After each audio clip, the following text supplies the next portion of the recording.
అందరికి నమస్కారం.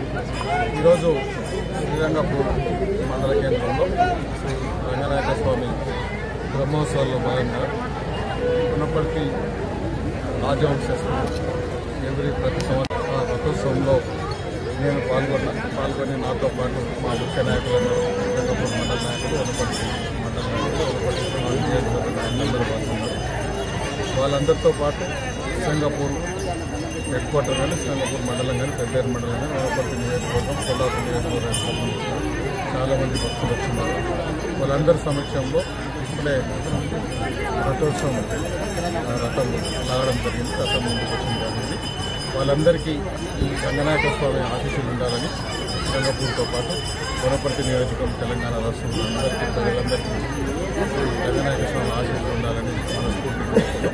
అట్లనే ఈ శ్రీరంగపూర్ హిస్టారికల్ టెంపుల్కి ఈ వనపర్తి రాజులు అప్పుడున్న కాలంలో తీసుకున్నారు. కొన్ని ఈ రోడ్డు ఫెసిలిటీ ఇక్కడ నుంచి శ్రీరంగపురం దగ్గర రోడ్డు చేయాల్సింది.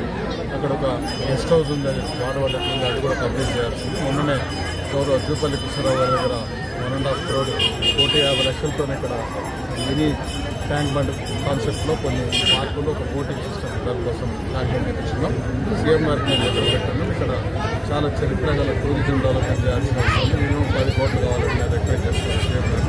త్వరలోనే ఈ వనపర్తి నియోజకవర్గంలో మళ్ళీ సీఎం గారు వచ్చినప్పుడు శ్రీరంగపూర్ తీసుకొచ్చి ఈ టెంపుల్ ఈ పరిసర ప్రాంతాలన్నీ ఈ రిజర్వాయర్కి సంబంధించిన వసతులన్నీ కల్పించడానికి ప్రయత్నం చేస్తాం. మళ్ళొక్కసారి రంగనాయక స్వామి ఆశిస్తున్నట్టు వనపర్తి అందరూ ఆరోగ్యాలతో ఉండాలి.